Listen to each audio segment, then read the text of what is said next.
कहते हैं कि इंसान के दिल में अगर प्यार हो तो किसी को भी अपना बना सकता है। ये कहानी भी कुछ ऐसी है जहाँ पर इस दुनिया के सबसे खतरनाक और सबसे तेज भागने वाले जानवर को एक बच्चा अपना दोस्त बना लेता है। इस कहानी की शुरुआत में कुछ शेर एक चीता का पीछा करके उसे मार देते हैं। इस चीते के कुछ बच्चे भी होते हैं जो अब अनाथ हो चुके हैं और इन्हीं बच्चों में से एक बच्चा रात को जाल पार करके सड़क पर पहुंच जाता है और तभी सामने से गाड़ी आती है। वो इस बच्चे को देख लेते हैं। इस गाड़ी में जैन नाम का एक बच्चा है और उसके साथ उसके पिता भी हैं। ये दोनों चीते के बच्चे के पास जाते हैं और उसे उठा लेते हैं। ये जानते हैं कि सड़क पर रात भर कई गाड़ियां आती हैं और अगर इन्होंने इस बच्चे को यहाँ पर छोड़ा तो ये किसी गाड़ी के नीचे आ जाएगा, इसीलिए ये इसे अपने घर पर ले आते हैं। लेकिन जैन के पिता का इस चीते के बच्चे को अपने पास रखने का कोई भी इरादा नहीं होता, पर जब कुछ दिन ये इनके पास रहता है तो उन्हें भी इससे प्यार हो जाता है और वो ये फैसला करते हैं कि जब तक ये पूरी तरह से बड़ा नहीं हो जाता ये इसे अपने घर पर ही रखेंगे। और अब जैन उस चीते के बच्चे का नाम डूमा रख देता है। धीरे धीरे वक्त बीतता है और डूमा अब बड़ा होना शुरू हो जाता है। जैन अब अपने पड़ोस में रहने वाले एक लड़के के साथ डूमा को दौड़ना भी सिखाता है। वो दोनों मोटरसाइकिल पर होते हैं और डूमा उनका पीछा करता है, लेकिन उसकी स्पीड इतनी तेज़ होती है कि वो फुल स्पीड से मोटरसाइकिल चलाते हैं तो भी वो उससे आगे नहीं निकल पाते। वक्त बीतने के साथ डूमा अब पूरी तरह से ग्रो हो चुका है और एक दिन जैन के पिता कहते हैं कि अब हमें डूमा को उसी जगह छोड़ना होगा जहाँ से हम इसे लाए थे। ये इसका घर नहीं है, इसका असली घर वहीं पर है, ये यहाँ पर सरवाइव नहीं कर सकता। जैन अपने पिता से कहता है कि ये वाइल्ड नहीं बनना चाहता, ये हमारे साथ रहना चाहता है और वैसे भी अब चीता बहुत कम बचे हुए हैं। उसके डैड नक्शे पर कुछ जगहों पर निशान लगाते हैं और वो कहते हैं कि इस जगह हमें डूमा मिला था और यहाँ पर आज भी बहुत सारे चीता हैं। ये जगह डूमा के लिए स्वर्ग की तरह है। अगर तुम चाहते हो कि डूमा अपनी असली ज़िंदगी जिए जिसलिए वो पैदा हुआ है तो हमें इसे वहाँ छोड़ना होगा। जैन अपने पिता की बात समझ जाता है और वो इस बात के लिए अग्री हो जाता है, लेकिन इससे पहले कि ये डूमा को उस जगह लेकर जाते जैन के पिता की तबीयत खराब हो जाती है और उनकी मृत्यु हो जाती है। उनकी मृत्यु के बाद जैन की मॉम कहती है कि इस जगह को हमें लीज पर देना होगा और यहाँ से हमें शहर शिफ्ट होना होगा जहाँ पर मैं जॉब करूँगी, क्योंकि इसके अलावा हमारे पास अब और कोई रास्ता नहीं है। हालांकि जैन ऐसा नहीं चाहता, लेकिन उसकी मॉम जो कह रही है वो ठीक कह रही है और अब जैन, उसकी मॉम और डूमा तीनों की तीनों शहर में शिफ्ट हो जाते हैं। यहाँ पर जैन का स्कूल में एडमिशन करवाया जाता है और जब जैन की मॉम जैन को स्कूल से लेने के लिए जाती है तो डूमा भी घर से निकलकर उनकी गाड़ी का पीछा करना शुरू कर देता है और वो भी स्कूल में पहुँच जाता है। जैन डूमा को देख लेता है, लेकिन जैन का टीचर जैन को क्लास से बाहर नहीं जाने देता और अगले पल बाहर शोर मचना शुरू हो जाता है क्योंकि बच्चों ने इस चीता को यानी कि डूमा को देख लिया होता है। डूमा भी अब भागना शुरू कर देता है और जैन अपने डूमा को ढूंढते ढूंढते वॉशरूम में पहुंच जाता है जहां पर कुछ बच्चे उसे परेशान करना शुरू कर देते हैं। यहां पर डूमा भी होता है और जैसे ही डूमा बाहर आता है वो बच्चे उससे डर जाते हैं। उनके हाथ से वो पैसे भी गिर जाते हैं जो उन्होंने दूसरों से छीने थे। ये सारे पैसे जैन अपने पास रख लेता है और अब जैन और डूमा यहाँ से भागना शुरू करते हैं क्योंकि उनके पीछे सिक्योरिटी वाले होते हैं जो डूमा को पकड़ना चाहते हैं और ये भागते भागते शहर के बाहर पहुँच जाते हैं। और अब जैन जानता है कि वो घर डूमा को लेकर गया तो उसे पकड़ लिया जाएगा, इसीलिए वो फैसला करता है कि जो उसके पिता ने और उसने डिसाइड किया था कि वो डूमा को उसी जगह छोड़ आएंगे जहाँ पर वो मिला था, जो उसका असली घर है, वो अब खुद डूमा को उस जगह लेकर जाएगा। सीधे वो अपने पिता की मोटरसाइकिल में डूमा को बिठाकर घर से निकल जाता है और गराज में अपनी मॉम के लिए चिट्ठी लिख कर जाता है कि मैं डूमा को छोड़कर वापस आ जाऊंगा। और अब ये दोनों के दोनों अपने एक ऐसे सफ़र में है जो बहुत मुश्किल है। काफ़ी दूर जाने के बाद जैन मैप देखता है। ये वही मैप है जिस मैप पर उसके पिता ने निशान लगाया था कि उन्हें डूमा को कहाँ छोड़ना है और वो देखता है कि अभी भी उनका सफ़र बहुत लंबा है। वो डूमा को अपनी बाइक पर बिठाकर अब यहाँ से और आगे निकल जाता है, लेकिन कुछ दूर जाने के बाद उनकी गाड़ी का पेट्रोल पूरी तरह से ख़त्म हो जाता है। जैन अब अपनी बाइक को धक्का देते हुए यहाँ से आगे बढ़ता है। ये पूरी तरह से एक भीड़ है, दूर दूर तक उसे कुछ भी नहीं दिखता, पर जब ये कुछ और आगे बढ़ते हैं तो इन्हें एक क्रैश्ड प्लेन दिखता है और जैन और डूमा आसरा लेने के लिए वहाँ पर चले जाते हैं। इनके पास ना खाना है, ना पानी और ना इनकी गाड़ी में पेट्रोल। ये दोनों बहुत थक भी गए होते हैं, इसीलिए यहाँ पर आराम करने का फैसला करते हैं और जब ये आराम कर रहे होते हैं तभी यहाँ पर एक आदमी आता है। इस आदमी का नाम रिप है। ये एक ड्रिफ्टर है जो एक जगह से दूसरी जगह बिना किसी मकसद बिना किसी काम के घूमता रहता है। ये जेन की मोटरसाइकिल लेकर यहाँ से जाना चाहता है और जब वो उसे स्टार्ट कर रहा होता है तो जेन मोटरसाइकिल की आवाज़ सुनकर बाहर आ जाता है। जेन रिप से पूछता है कि तुम क्या कर रहे हो। रिप उससे कहता है कि मैं साउथ जा रहा हूँ, तुम्हें इसमें कोई प्रॉब्लम है। जेन उसे कहता है कि हम वेस्ट जा रहे हैं। रिप उससे कहता है हम कौन, क्या तुम्हारे साथ कोई और भी है। और तभी डूमा बाहर निकलता है और जब रिप डूमा को देखता है तो पूरी तरह से घबरा जाता है। जेन रिप से कहता है क्या तुम्हारे पास पानी है, मैं तुम्हें राइड दे सकता हूँ, यानी कि अपनी मोटरसाइकिल पर अपने साथ आगे लेकर जा सकता हूँ। और वो उसे पीने के लिए पानी देता है। रिप उससे पूछता है चल क्यों नहीं रही। जेन उसे बताता है क्योंकि इसमें पेट्रोल नहीं है। पर जेन के पास एक आइडिया होता है। अंदर इन्हें एक पैराशूट मिलता है जो वो अपनी बाइक के आगे लगा देता है और हवा जब पैराशूट के अंदर भरती है तो वो इनकी बाइक को आगे धकेलना शुरू कर देती है। अब इनकी बाइक एक डेजर्ट सेल बोट बन चुकी है। दरअसल ये सब उसके पिता ने उसे सिखाया होता है और ये बहुत लंबा सफ़र इसी बाइक से इसी तरह से तय करते हैं। और जब आगे झाड़ियाँ आ जाती है तो इन्हें मजबूरी में अपनी बाइक को वहीं पर छोड़ना पड़ता है। ये तीनों की तीनों अब बहुत प्यासे हैं। रिप कहता है कि मैं पानी का कुछ इंतज़ाम करता हूँ और वो एक सही जगह देखकर वहाँ पर खोदना शुरू कर देता है और बहुत गहरा गड्ढा करने के बाद वहाँ पानी निकल जाता है और अब ये पानी पीकर अपनी प्यास बुझाते हैं।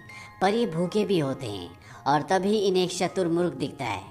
जेन डूमा को जंगल के कानून सिखाना चाहता है, उसे शिकार करना सिखाना चाहता है ताकि जब उसे छोड़े तो वो अपने लिए खाने का इंतज़ाम कर सके।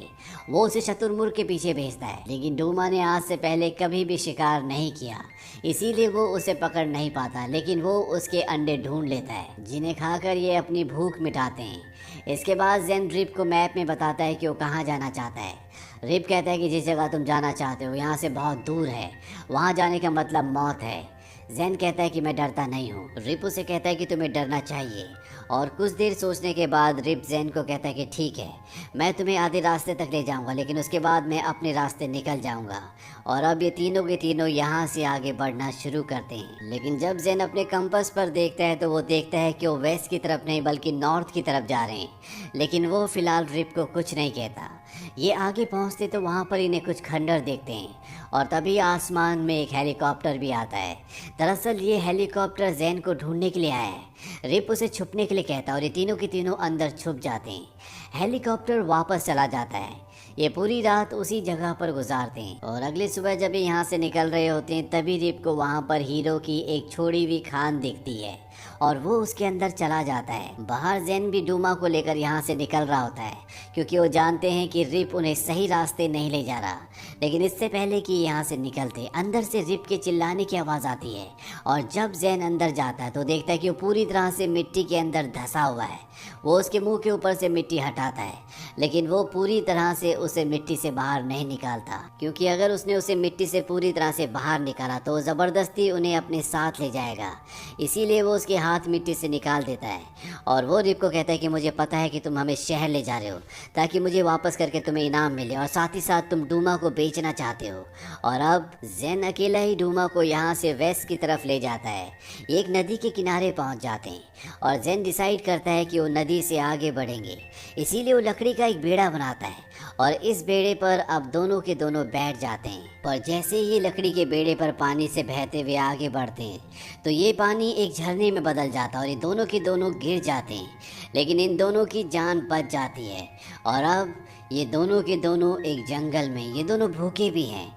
यहाँ पर बहुत सारे जंगली भैंसे भी होते हैं और डूमा उनका शिकार करने की कोशिश करता है लेकिन वो इतने बड़े भैंसों का शिकार नहीं कर सकता क्योंकि उसे शिकार करना नहीं आता। वो भैंसे उसे भगा देते हैं और यहाँ पर डूमा और जेन एक दूसरे से अलग हो जाते हैं। हालांकि जेन उसे ढूंढने की कोशिश भी करता है लेकिन वो उसे नहीं मिलता क्योंकि वो इंसानों द्वारा लगाए गए एक पिंजरे में फंस गया होता है। और अब यहाँ पर रात हो जाती है। जेन डूमा को ढूंढ रहा होता है और तभी एक जंगली सुअर उसे मारने के लिए उसके पीछे पड़ जाता है। जेन उसके आगे भाग रहा होता है और तभी उसका पैर किसी चीज़ पर अटकता है और वो गिर जाता है, वो बेहोश हो जाता है। और जब रात को उसकी आंखें खुलती हैं तो उसके सामने रिप बैठा होता है जिसने डूमा को भी पिंजरे से निकाल दिया होता है और साथ ही साथ उसने जेन की भी जान बचाई होती है। अगली सुबह जेन रिप से माफ़ी मांगता है क्योंकि वो उसे वहाँ पर छोड़ आया था। जैन उसे कहता है कि तुमने ठीक सोचा था, मैं यही सोच रहा था कि मैं तुम दोनों के बदले कितने पैसे कमा सकता हूँ। लेकिन अब वो ऐसा नहीं करना चाहता, वो इन दोनों की मदद करना चाहता है। वो उसे अपने बारे में बताता है कि वो अपना गांव, परिवार सब कुछ छोड़कर बड़े शहर चला गया था ताकि वो पैसे कमा सके, लेकिन वो पैसे नहीं कमा पाया और उसे जेल हो गई और अब वो दोबारा कभी भी वापस जेल नहीं जाना चाहता। यहाँ पर ये तीनों के तीनों भूखे होते हैं, इसीलिए शिकार करने की भी कोशिश करते हैं, लेकिन डूमा एक बार फिर से हिरन का शिकार करने से चूक जाता है। ये कहते हैं अभी नहीं, यहाँ पर भूखा ही रहना होगा। और तभी देखते हैं कि यहाँ पर कुछ लोग कैंपिंग करने के लिए आए होते हैं जिनके पास बहुत सारा खाना होता है और ये दोनों एक प्लान बनाते हैं। जैन उनके पास एक जख्मी लड़के की तरह जाता है और जब वो उसकी शर्ट खोलते हैं तो उसकी शर्ट के अंदर सांप होता है। उस सांप को देखकर वो सभी लोग वहाँ से भाग जाते हैं और जैन और रिप इनका सारा खाना लेकर यहाँ से निकल जाते हैं। इन्हें एक बोट मिलती है और एक बार फिर से ये नदी के सहारे आगे बढ़ना शुरू करते हैं। जैन के पास जो पैसे होते हैं जो उसे स्कूल में मिले थे, वो उन पैसों को रिप को देना चाहता है, लेकिन रिप मना कर देता है। लेकिन जैन के ज़बरदस्ती करने पर रिप उन पैसों को ले लेता है। रिप के पास भी कुछ हीरे होते हैं जो उसे उस हीरे की खान से मिले थे जहाँ पर वो फंस गया था, और वो उनमें से एक हीरा जैन को देता है ताकि वो हमेशा उसे याद रख सके। अब ये नाव का सफ़र पूरा करने के बाद वेस्ट की तरफ बढ़ना शुरू कर देते हैं। रिप इस जगह को जानता है क्योंकि उसका गांव यहाँ से बहुत ज़्यादा दूर नहीं है। रात होने पर रिप उसे एक गुफा में ले जाता है। वो कहता है मेरे दादा मुझे यहाँ पर लाया करते थे, लेकिन अब लोग यहाँ पर नहीं आते। जैन रिप को बताता है कि कुछ ही दिनों पहले उसके पिता की मृत्यु हो गई, वो अचानक से गायब हो गए हमेशा के लिए। ऐसा क्यों होता है? रिप जैन को समझाता है। वो कहता है कि हम सब एक ही नदी में बह रहे हैं, कोई आज गया तो कोई कल। हम सबको एक दिन इस दुनिया को छोड़कर जाना ही होगा, लेकिन सबसे बड़ी बात यह है कि जब तक हम इस दुनिया में हैं, हम अपने सभी कामों को अच्छे से करें, अपनी जिम्मेदारियों को समझें। डूमा को छोड़ने के बाद तुम अपनी मॉम के पास वापस चले जाना, मैं भी अपने गांव, अपने परिवार के पास वापस चला जाऊंगा। पता नहीं मेरा परिवार मुझे माफ़ करेगा कि नहीं। और अगली सुबह ये दोनों के दोनों आगे बढ़ना शुरू करते हैं और जब ये आगे जा रहे होते हैं तभी इन पर बहुत सारी टेट्सी फ्लाइज हमला कर देती हैं। ये मक्खियाँ बहुत ही खतरनाक होती हैं जो इंसानों का खून चूसती है, साथ ही साथ मरे हुए जानवरों को भी खाती है। रिप जैन को अपने कपड़े से पूरी तरह से छुपा लेता है, लेकिन वो अपने आप को नहीं बचा पाता। बहुत सारी मक्खियाँ उसे बुरी तरह से काट लेती हैं और अब जैसे जैसे दिन ढलता है वैसे वैसे रिप की तबीयत खराब होना शुरू हो जाती है। उसका पूरा शरीर सूज जाता है। यहाँ पर बारिश भी होना शुरू हो जाती है, इस वजह से इन्हें आग जलाने में बहुत मुश्किल हो रही होती है। और जो पैसे इनके पास होते हैं वो उन पैसों को जलाकर यहाँ पर आग जलाते हैं। पर जैन को समझ में आ जाता है कि अगर वो उसके लिए मदद नहीं लाया तो वो जिंदा नहीं बच सकता। इसीलिए डूमा को कहता है कि तुम्हें यहीं पर रुकना होगा, और वो अकेला ही उसके गाँव की तरफ बढ़ चलता है। वो उसके गाँव पहुँच उसके लिए मदद ले आता है, लेकिन रिप का पूरा चेहरा सूजा हुआ होता है, इसीलिए उसे कोई नहीं पहचानता। गांव लाने के बाद रिप के पूरे चेहरे पर एक लेप लगाया जाता है जिससे ये एक मुखौटा बन जाता है। और अगली सुबह जब वो मुखौटे को हटाते हैं तो वो देखते हैं कि वो रिप है। इसके बाद रिप के पूरे परिवार को यहाँ पर बुलाया जाता है। रिप अपने दोनों बच्चों से, अपनी पत्नी से और अपनी मॉम से मिलता है। रिप का परिवार रिप को वापस पाकर बहुत खुश होता है। रिप जैन को भी अपने परिवार से मिलाता है।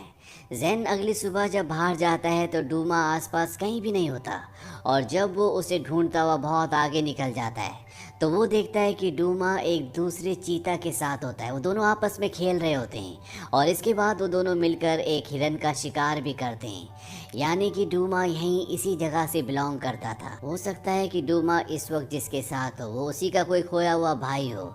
और अब जैन को अपने पिता की वो बात याद आती है जब उसके पिता ने उसे समझाया था कि डूमा जंगल से बिलोंग करता है, और अगर तुम चाहते हो कि डूमा अपनी असली जिंदगी जिए जिसलिए वो पैदा हुआ है तो तुम्हें उसे उसकी जगह पर छोड़ना होगा। जैन डूमा को इस जगह छोड़ने का मन बना चुका है। जैन के पास डूमा आता है। ये दोनों एक दूसरे को प्यार करते हैं। दरअसल ये इन दोनों का फाइनल गुड बाय है। इसके बाद जैन रिप से मिलता है और रिप से मिलने के बाद वो सीधा अपनी मॉम के पास जाता है।